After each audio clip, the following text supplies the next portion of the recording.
I'm going to be going over 3 super important concepts for junglers to understand for Season 11, for carrying and just performing in general and making rational decisions. As a jungler, you really need to understand what the most important objectives for you to prioritize based on the situation and in general. For the dragons, we're going to be doing it based on their soul, not the individual stats that they give you, since each individual dragon is relatively useless, and the only thing that truly matters is the soul that they give. Overall, in the early game, Herald is the best objective you can take as a jungler. It's going to allow you to force down turrets, and most importantly, get that sweet bonus gold on the turret's plating that falls off after the 14-minute mark. By getting the first Herald or an early Herald, this will allow you to get a massive snowball lead and force the enemies to go where you want them to go rather than you reacting to where they're going. Herald for the early and mid game is an easy A tier. Especially if you can get a pick on the enemy team before you lay it, it makes it very challenging for the enemies to try to defend it. Unless you can at least kill a full turret and get some turret plates, or at least get 2 full Herald body slams, then you don't want to lay it. It's just generally a waste if you get less than that. Elder Dragon is super overtuned. Whichever team gets it easily crushes the other team, even if the other team has the Dragon Soul. Elder is so much better than any Dragon Soul that pretty much whoever gets Elder automatically wins the game, unless the enemies have a super tactical split push. Next up with Baron, it's pretty situational. You don't typically want to do it when the enemies are alive or unless you have a massive advantage. Even if your jungler is a level up in Smite, it's an easy way to throw the game, because if your jungler misses Smite, it lets the enemies back in since they're all going to get 300 gold, some stat buffs, and you won't be able to buff your minions to help take down the turrets as they're trying to kill them. Because of this reason, if you're in low elo, generally going for Barons can be really bad, but ultimately it's a super important objective, particularly when the enemy team has too much safe wave clear to where they can clear your waves before you can break their turrets. You'll need the Baron to be able to power your minions to chomp those turrets down.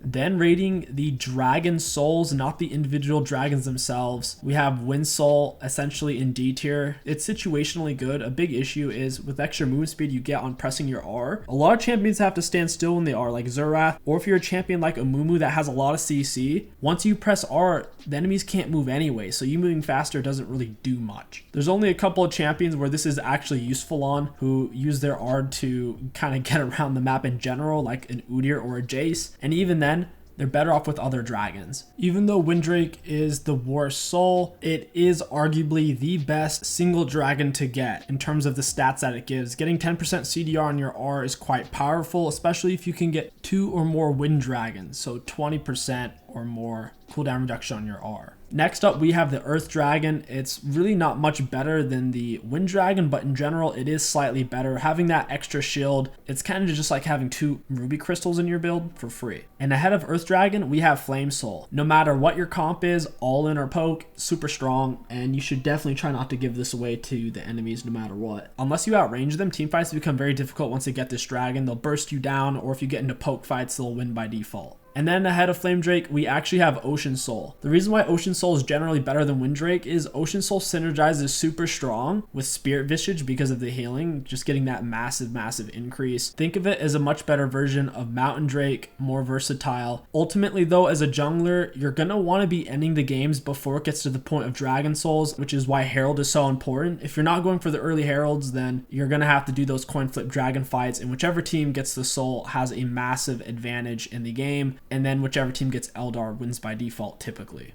With that being said, the first 2 dragons generally aren't important. The most important thing in the early game is Herald. The only dragons that really matter are the 3rd and 4th ones, because the 3rd one sets them up for Dragon Soul, and then obviously the 4th dragon is the soul itself. So I wouldn't put too much pressure on the first 2 dragons as long as you can get Rift Herald instead. I'm going to be ranking off the most important to least important jungle monster camps based on highest gold and XP given upon killing them. At the bottom, we have raptors and wolves, which give the same amount of gold and XP. They are the least out of all the monster camps. Above them, we have red buff and blue buff respectively. Whenever you kill red buff, you'll get the red buff's buff, which gives you true damage on hit with your auto attacks, and it also gives you a lot of healing whenever you're not taking damage from an enemy champion or an epic monster such as Baron or Dragon. Blue buff, on the other hand, only gives you mana regen and 10% cooldown reduction. In general, red buff is far more valuable than blue buff, particularly when it comes to early game aggressive junglers. With Raptors and Wolves, if you're a single target jungler, generally you'll avoid taking Raptors in your first clear since there's so many of them. It takes a while and you'll take a lot of damage. Every jungler can easily take Wolves, whether you're a single target jungler or an AoE jungler, which is why Raptors should give more gold and XP, but they don't. Above red and blue buff, we have 𝐒𝐿𝐻𝐂𝐈, which gives more gold and XP. It is the only camp that gives a varying amount of gold per its level. At level 1, it actually gives less gold than red and blue buff, but as the game goes on, it actually gives more gold, but even at level 1, it gives more XP than any of these camps. Every single one of these camps gives more XP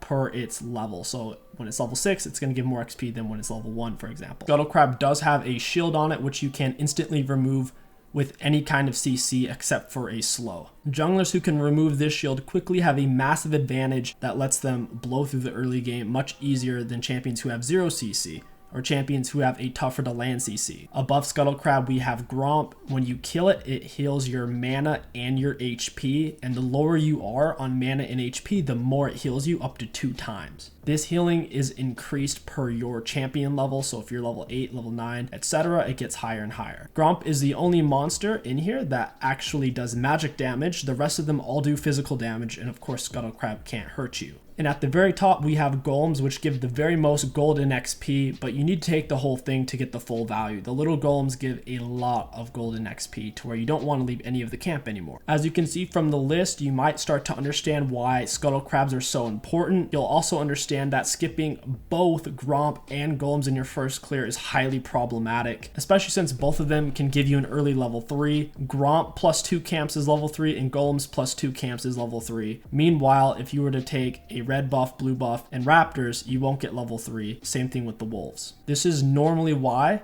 99% of the time in your first clear, regardless of if you're a ranged, AoE, or single target jungler, you will be taking at least �GROMP or at least golems. Rarely will you ever skip both of them in your first clear out. In Season 11, there are no completed powerful jungle items, only your starting item, which is either going to be Hellblade, which is essentially blue smite, and Ember Knife, which is red smite, which is taken primarily by scrappy junglers, and blue smite being taken primarily by mage junglers, or junglers in particularly who need to land a very important ability and they want the enemy to be moving as slow as possible. Both of these items will absorb inside of you after you've used your smite 5 times total. This way you retain the full stats they provide without having these weak items block off a full item slot. Even with all the changes in Season 11, jungle is still easily one of the best, if not the best, role to climb solo queue with. If this video helped you guys out, don't forget to like, comment, and subscribe. My name is KingStix. Thank you for watching, and I'll catch you guys next time.